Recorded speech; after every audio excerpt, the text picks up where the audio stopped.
प्यारे छात्रों, आज हम भारतेंदु हरिश्चंद्र जी द्वारा रचित यमुना छवि नामक शीर्षक का अध्ययन करेंगे और पहले इसका वाचन करेंगे, फिर इसका व्याख्या करेंगे। तरनी तनुजा तट तमाल तरुवर बहुछाए, झुके कूल सो जल परसन हित मनहु सुहाए। किंधो मुकुर में लखत उजकी सब निज निज शोभा, कै पर्णवत जल जानी परम पावन फल लोभा। मनु आतप वारन तीर को सिमटी सब छाए रहत, कै हरि सेवा हित न रहे निरखी नैन मन सुख लहत। कवि ने यमुना की सुंदरता का वर्णन बड़े अच्छे ढंग से किया है। वो कहते हैं कि तरनी तनुजा तट तमाल तरुवर बहु छाए। इसमें उन्होंने जो यमुना के किनारे पर पेड़ खड़े हुए हैं उनसे उनकी भी और यमुना की भी कितनी सुंदरता दिखाई दे रही है, इसका वर्णन उन्होंने भिन्न भिन्न प्रकार से किया है। तो कवि कहता है कि तरनी तनुजा यानी यमुना जी, तट किनारे पर, तमाल तमाल के वृक्ष, तरुवर श्रेष्ठ पेड़ अच्छे वृक्ष, बहुछाए बहुत से वहाँ खड़े हुए हैं, लगे हुए हैं यमुना के किनारे पर। के यमुना जी के किनारे पर तमाल के बहुत सुंदर सुंदर वृक्ष दिखाई पड़ रहे हैं, शोभित हो रहे हैं। और वो कैसे दिखाई देते हैं? झुके कूल सो जल परसन हित मनहु सुहाए। वो कूल कहते किनारा, वो किनारे पर इस प्रकार झुके हुए हैं यमुना की ओर कि मानो जल परसन, जल को छूने के लिए, हित माने लिए, मनहु से मानो वो शोभित हो रहे हैं। जो यमुना की तरफ वो झुकाव है उनका, जो झुक रहे हैं, उनसे कवि कहता है कि ऐसा दिखाई दे रहा है कि मानो वो जल को छूने के लिए किनारे पर झुके हुए। किंधों मुकुर में लखत उजकी सब निज निज शोभा, या अथवा मुकुर में लखत, मुकुर कहते हैं दर्पण। दर्पण क्या था? यमुना जी का जल। यमुना जी के जल में लखत मन देखते, उजकी उझक करके, सब निज निज शोभा अपनी अपनी सुंदरता को देख रहे थे कि या तो वो जल को छूने के लिए झुके हुए हैं, और या फिर वो पानी के में, यमुना के जल में उझक उझक करके अपनी शोभा को, अपनी सुंदरता को देख रहे हैं।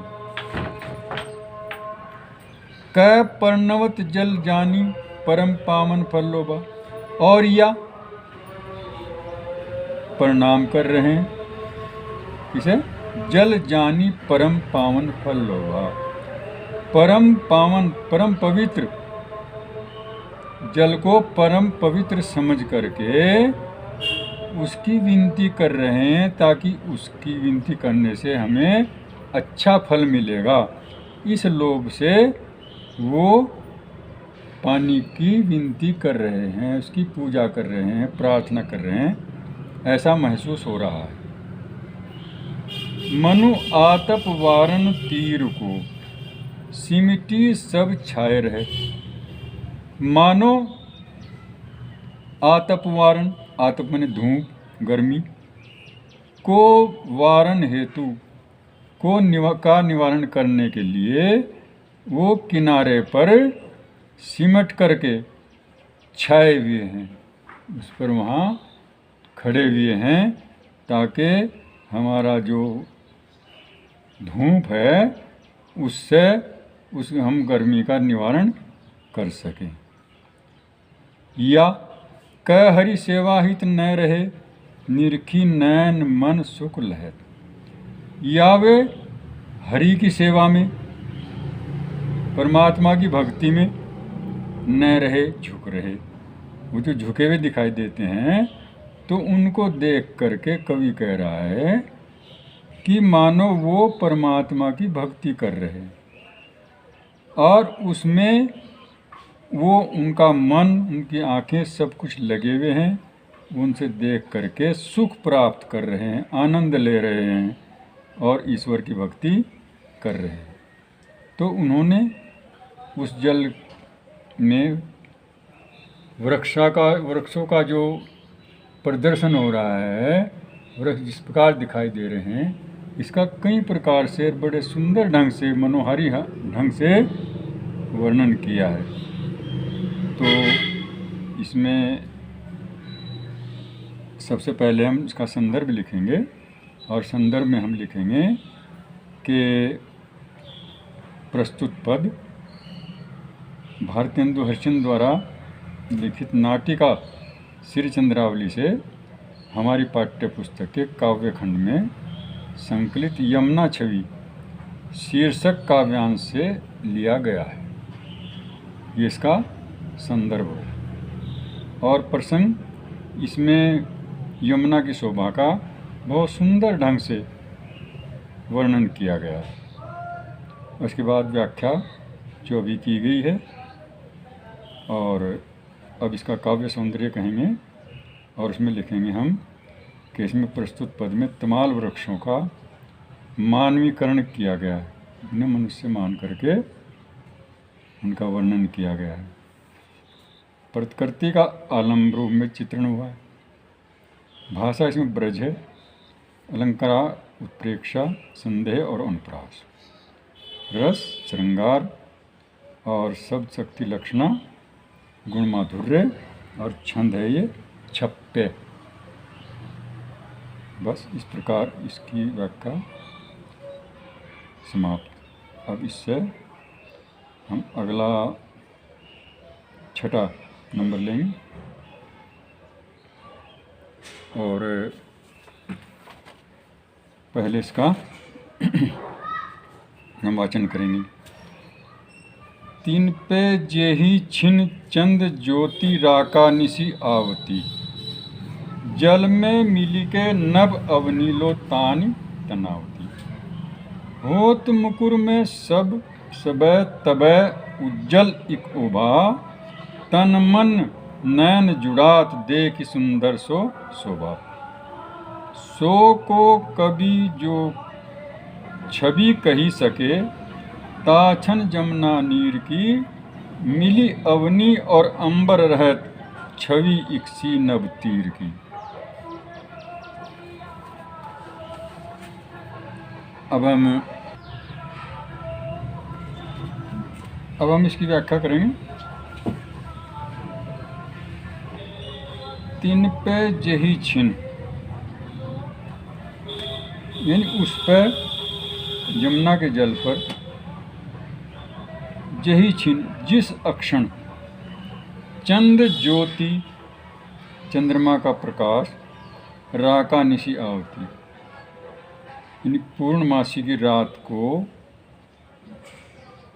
जब चंद्रमा का प्रकाश यमुना के ऊपर पड़ता है, तो उस समय का जो दृश्य है उसको देख करके कवि कहता है कि वो ऐसा दिखाई देता है कि मानो जल में मिल करके वो प्रकाश नभ अवनीलो तान तनावती, और नभ से लेकर पृथ्वी तक, और पृथ्वी से लेकर नभ तक तान तनाव, एक ऐसा तंबू सा तन जाता है कि प्रकाश ही प्रकाश का समूह दिखाई देता है, जो बहुत ही सुंदर दिखाई देता है।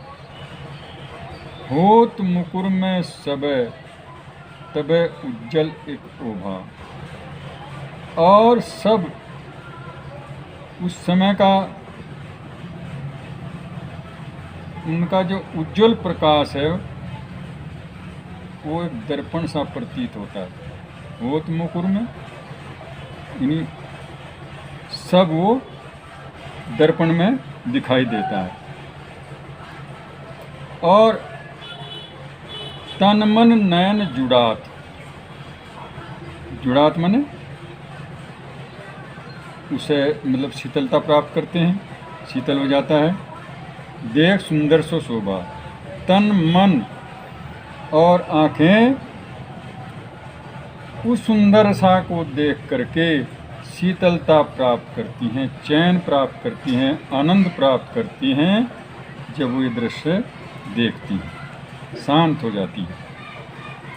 सो को कवि जो छवि कह सके, सो मने वह, को कवि कौन सा कवि है जो छवि कह सके, जो सुंदरता का वर्णन कर सके।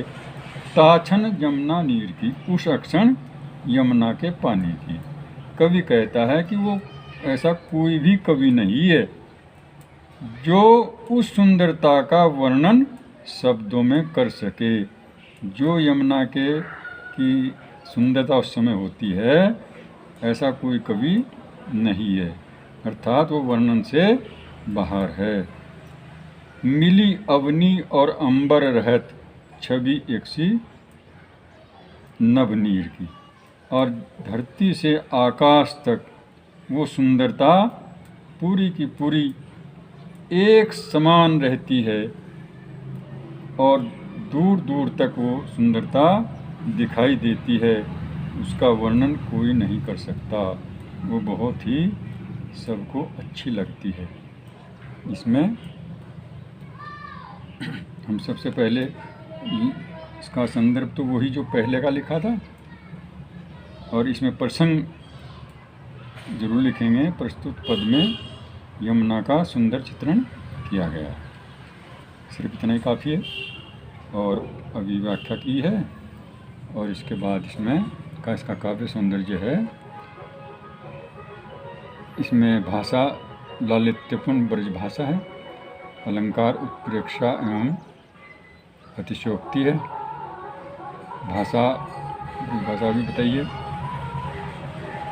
और शब्द शक्ति लक्षणा, गुण माधुर्य, छंद ये छप्पे रस श्रृंगार है इसमें। तो इस प्रकार इसकी व्याख्या समाप्त होती है।